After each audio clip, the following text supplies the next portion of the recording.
नमस्कार, बहुत बहुत स्वागत है आपका एस्ट्रो डिवाइन पावर चैनल में।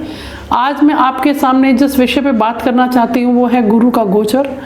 गुरु 13 अप्रैल 2022 को कुंभ राशि से निकलकर मीन राशि, जो कि उनकी अपनी मूल त्रिकोण राशि है, जो कि उनका अपना पसंदीदा घर है, वहाँ पर गोचर कर रहे हैं 13 अप्रैल को।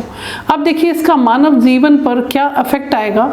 जैसा कि इस चीज़ को जानने के लिए इससे पहले हम ये जानेंगे कि देवगुरु बृहस्पति हमारे लिए उनका क्या मीनिंग है, और उस देवगुरु बृहस्पति के बारे में जो मैं आज आपको तथ्य बताने जा रही हूँ, जिससे कि आप बिना जन्म कुंडली को जाने हुए, बिना एस्ट्रोलॉजी को जाने हुए, ये आप अच्छे से परख सकते हैं कि किसी व्यक्ति का गुरु उसके जन्म कुंडली में अच्छा है या नहीं है।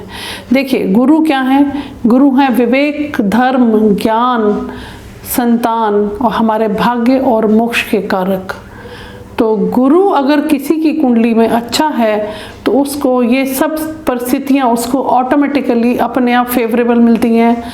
संतान का उत्तम सुख मिलेगा, धर्म में रुचि होगी, ऐसा व्यक्ति बहुत परोपकारी होगा और लोगों को हमेशा देने में ही बिलीव करेगा।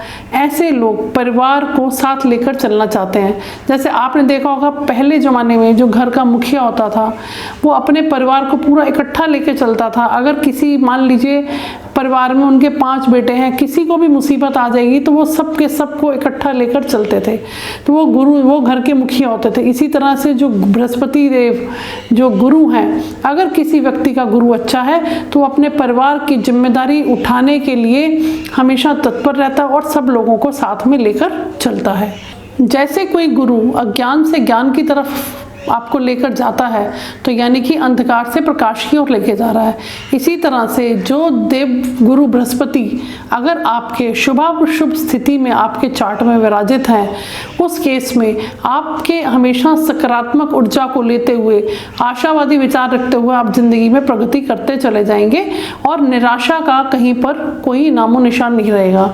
जो व्यक्ति अपने जीवन में निराश हो जाते हैं या अवसाद से ग्रसित होते हैं तो कहीं ना कहीं उनका जो गुरु है उनके चार्ट में या उनके जन्म कुंडली में कहीं ना कहीं अशुभ स्थिति में जरूर होगा, या वो पीड़ित होगा, या कोई भी ऐसा रीज़न होगा कि वो अपने अच्छे प्रभाव नहीं दे पा रहे हैं।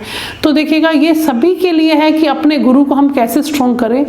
ये जो मैं रेमेडी बता रही हूँ ये सभी के लिए है। जितने भी लोग हैं, आपका गुरु आपके कुंडली में अच्छा है या नहीं है, विष्णु सहस्त्र नाम का जो जाप है, जो पाठ है, आप इसको सुनिए, आप इस पाठ को करिए। आपका बृहस्पति भी अच्छा होगा और उसके साथ साथ 9 के 9 ग्रह आपके शुभ हो जाएंगे। लेकिन अगर इसमें आपकी आस्था है, विश्वास है, तभी आप इसको कंटिन्यू सुनिए और आप इसका रिजल्ट देखिएगा और फिर मेरे को फीडबैक दीजिएगा। क्योंकि जितने भी लोगों को मैंने ये रेमेडी दी है, बेसिकली क्या है, आपका विश्वास है। अगर आपने अपने टीचर पे, अपने गुरु पे विश्वास किया तो गुरु आपको कभी भी डूबने नहीं देगा। वो हमेशा आपको निराशा से आशा की ओर लेके जाएगा, अंधकार से प्रकाश की ओर लेके जाएगा। बृहस्पति अगर अच्छा होगा तो वो समाज में आपको एक अच्छा स्टेटस, अच्छी पदवी दिलाता है। अपने स्टेटस के वजह से आप जाने जाएंगे, आप समाज में एक प्रतिष्ठित व्यक्ति के रूप में पहचाने जाएंगे। समाज में प्रतिष्ठा दिलाने का, सम्मान दिलाने का काम भी देवगुरु बृहस्पति का ही है। बृहस्पति हमारी जिम्मेदारी का भी ग्रह है। देखिए जन्म कुंडली में जो आपका 6th हाउस है या 6th हाउस के जो लॉर्ड है, अगर उनका कोई भी कनेक्शन जुपिटर से बने तो इसका क्या मतलब हुआ। इसका मतलब ये हुआ कि आपको इस जीवन में किसी ना किसी का कर्जा देने के लिए आए हैं, या आपका किसी के साथ कोई भी रिलेशनशिप है उसमें आपको कुछ ना कुछ देने की स्थिति बनेगी, क्योंकि 6th हाउस हमें बताता है ऋण, रोग, शत्रु का। तो अगर आपने किसी का पिछले जन्म का कोई कर्जा है तो इस जन्म में आप इसको चुकाएंगे। तो 6th हाउस लॉर्ड का अगर गुरु से कनेक्शन है तो यानी कि आपको इस जीवन में उस जिम्मेदारी को निभाना पड़ेगा। सपोज अगर 3rd हाउस से कोई कनेक्शन बनेगा तो आपको अपने छोटे भाई बहनों की जिम्मेदारी उठानी पड़ेगी। और इसी तरह से अगर किसी और भाव से कनेक्शन बनता है तो उस केस में उस भाव से रिलेटेड उस चीज़ के बारे में आपको इस जीवन में काम करना पड़ेगा। तो यानी कि ये 6 जो गुरु है ये हमारे जिम्मेदारी का भी एक ग्रह है, और हमने पिछले जन्म से क्या लेना है लोगों से या किस रूप में लोगों का देना है, इसका भी जो मूल कारण है वो है जुपिटर। जैसा कि मैंने अभी आपको बोला 6th हाउस के गुरु के बारे में, अगर मान लीजिए किसी व्यक्ति का, ये तो आप खुद भी अपनी कुंडली में चेक कर सकते हैं कि अगर आपके 6th हाउस में गुरु बैठे हुए हैं, इसका मतलब क्या हुआ, 6th हाउस में अगर गुरु हैं तो आपके पिछले जन्म का कोई ना कोई कर्ज या बंधन आपको दिखाता है।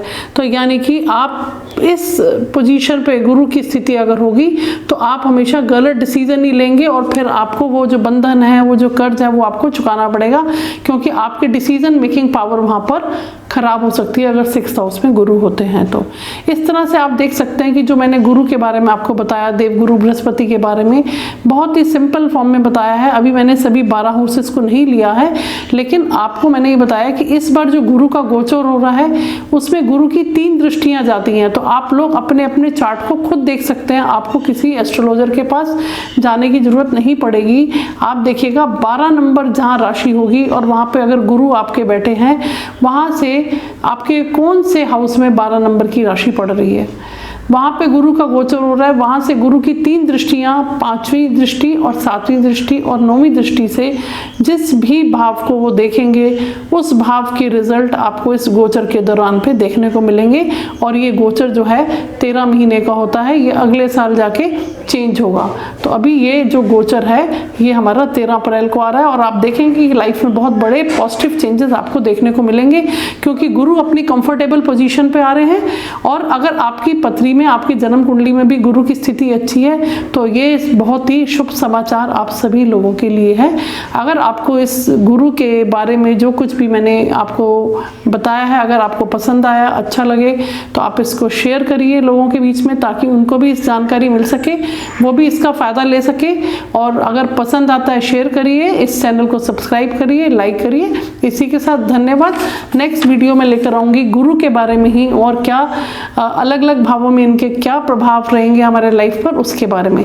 तब तक के लिए धन्यवाद, नमस्कार।